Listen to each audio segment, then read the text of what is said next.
গল্প সুহা আর রবির hospital adventure স্মৃতি চুরির গল্প। রবি সবেমাত্র লাইব্রেরি থেকে বেরিয়েছে। তার মনে তখন দারুণ ফুর্তি, কারণ সে পৃথিবীর কঠিনতম জ্যামিতির সমস্যাটা আজ সমাধান করেছে। হাঁটতে হাঁটতে সে আপন মনেই বলল, হ্যাঁ, দুনিয়ার সব রহস্য সমাধান করা যায় শুধু গণিত দিয়ে, আর কোনো কিছুই কঠিন না।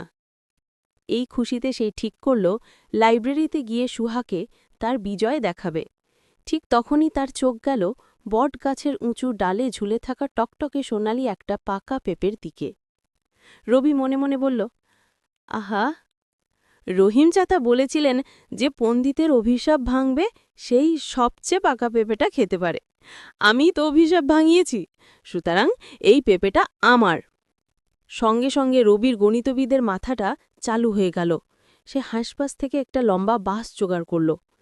এই তো, এটা হলো লম্ব, আর মাটি হলো ভূমি।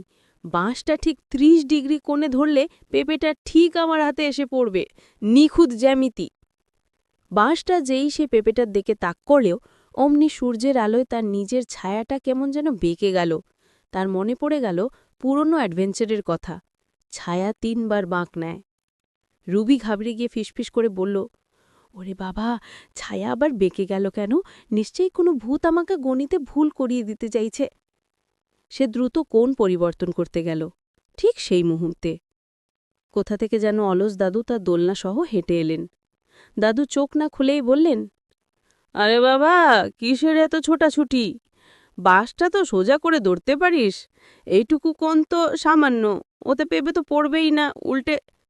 অলস দাদুর অপ্রত্যাশিত আগমন দেখে আর ছাড়ার ভুল কোণ দেখে রবি একসঙ্গে ঘাবড়ে গেল। সে ভাবল, নিশ্চয় কোনো নতুন জাদুকরী বিপদ এসেছে। আতঙ্কে রবি বাঁশটা এমন জোরে ঘোরাল যে বাঁশটা হাত ফসকে বটগাছের ডালে জোরে আঘাত করল। পেঁপেটা তো পড়লই না, উল্টে বাঁশটা সজোরে ঘুরে এসে রবির হাতেই মারল। রবি মরে গেলাম বলে চিৎকার করে মাটিতে বসে পড়ল। দৌড়ে এলেন রহিম চাচা, যিনি আসলে পেঁপেটা পাহারা দিচ্ছিলেন। রহিম চাচা মাথায় হাত দিয়ে, আরে বাবা রবি, কি করলি এটা? ভূতের ভয়ে না থাকলে তোর হাত ভাঙত না, শুধু পেট ভরত। অঙ্কে তো তুই দারুণ রবি, কিন্তু বাস্তব জীবনে বাঁশ বা লাঠি ধরে পেঁপে ধরার সাধারণ জ্যামিতিতেই তুই ফেল করলি। রবি কান্না চাপতে গিয়ে, চাচা সেটা জ্যামিতি ছিল না, সেটা ছিল পেঁপে ভূত। সে আমাকে ভুল কোণ দেখিয়েছিল। উফ। অলস দাদু ফের ঢুলু ঢুলু চোখে, উহু, ভুল কোণ নয়, ওটা ছিল তোর ভয়ের কোণ। যাক, এবার একটু শান্তিতে ঘুমানো যাক। এইভাবেই গণিতের অতিপ্রয়োগ আর সামান্য ভূতাতঙ্কের ফলশ্রুতি রবির হাত ভাঙল, আর সুহা তাকে দেখতে গেল হসপিটালে। রবির হাত ভেঙে হসপিটালে ভর্তি। সে বিছানায় শুয়ে খুব বিরক্ত, আর তার পাশে বসে সুহা মনোযোগ দিয়ে একটি কমিক বই পড়ছে। যখন রবিকে ওয়ার্ডে আনা হয় তখনই সুহার প্রথম খটকা লাগে। ওয়ার্ডের বেশিরভাগ রোগী শুয়ে আছেন, কিন্তু তাদের মুখগুলো একদম ভাবলেশহীন, যেন তাদের কোনো কষ্টই নেই। সুহা ফিসফিস করে বলল, রবি, দেখ তো, এই ওয়ার্ডের পরিবেশটা কেমন অদ্ভুত না? এতগুলো রোগী, অথচ কোনো কান্নার শব্দ নেই, কোনো দীর্ঘশ্বাস নেই। রবি আহত হাত নিয়ে বলল, আরে বাবা সুহা, তুই তো অ্যাডভেঞ্চার খুঁজতে সবসময় প্রস্তুত। হয়তো এখানকার চিকিৎসা খুব ভালো, তাই কেউ কষ্ট পাচ্ছে না। তুই বরং এই ব্যান্ডেজটা দেখ। এইটা ঠিক আমার হাতে ৯০ ডিগ্রি কোণে লাগানো হয়েছে। সামান্য হলেও এটা জ্যামিতির এক ভুল প্রয়োগ।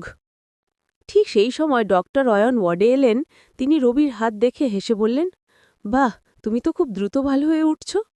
রবি উৎসাহ সহকারে বলল, ডাক্তার, আপনি কি জানেন, আমার হাতে যে ব্যান্ডেজটা লাগানো হয়েছে সেটা আমার হাড় ভাঙার সঙ্গে সামঞ্জস্যপূর্ণ নয়। এই কোণটা যদি ৮৫ ডিগ্রি হতো তাহলে হাতের রক্ত সঞ্চালনে আরও ০.৫% বেশি সুবিধা হতো। আপনি কি আমাকে ১ মিনিট সময় দেবেন? আমি চটজলদি এর সঠিক কোণটি হিসেব করে দিচ্ছি। ডক্টর অয়ন মৃদু হেসে বললেন, আরে বাহ, তুমি তো দেখি গণিতের প্রফেসর। ঠিক আছে, তুমি গবেষণা করো, কিন্তু এই মুহূর্তে আমি পাশের রোগীটার ব্যান্ডেজ দেখতে যাচ্ছি। সুহা খেয়াল করল, নতুন ব্যান্ডেজটা লাগানোর আগে ডক্টর রোগীর হাতে একটি ছোট্ট কাচের ক্যাপসুল চেপে ধরলেন, যেটা থেকে মৃদু আলো বের হচ্ছিল। ব্যান্ডেজ লাগানোর পর সেই আলো ব্যান্ডেজের নিচ দিয়ে ম্লানভাবে জ্বলতে লাগল। ডক্টর চলে যাবার পর ওয়ার্ড বয় ফিসফিস করে নার্সকে বলল, আবারও আজ রাতে ৪ জনের, সবাই হাসছে।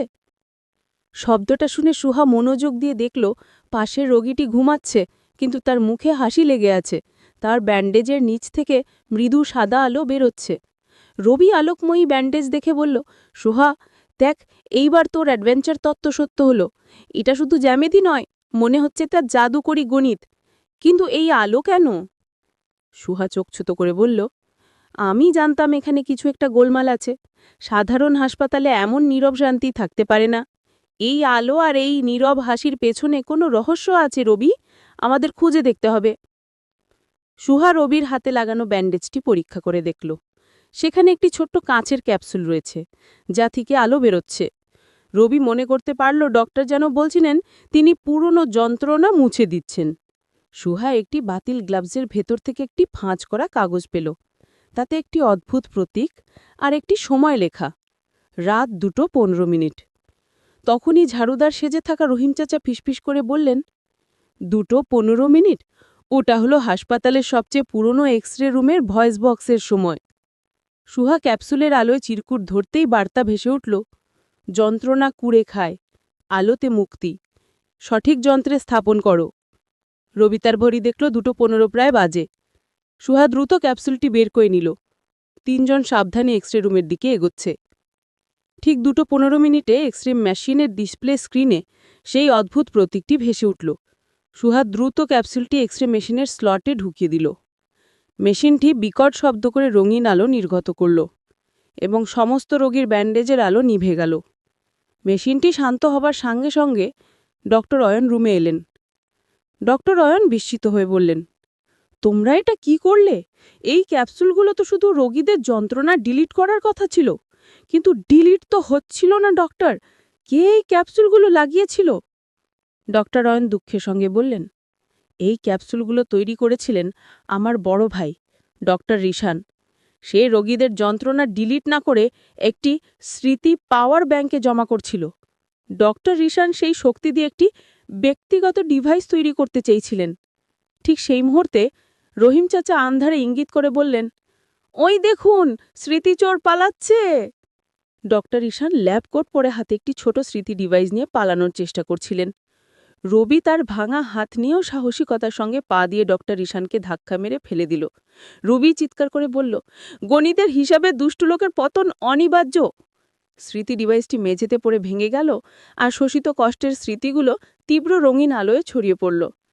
ডক্টর অন দ্রুত এক্স-রে মেশিনের দিকে ছুটে গেলেন। তিনি বললেন, এই শক্তি নষ্ট হবে না, আমি এটা দিয়ে নিরাময় আলো তৈরি করব। তিনি মেশিনটি প্রোগ্রাম করলেন।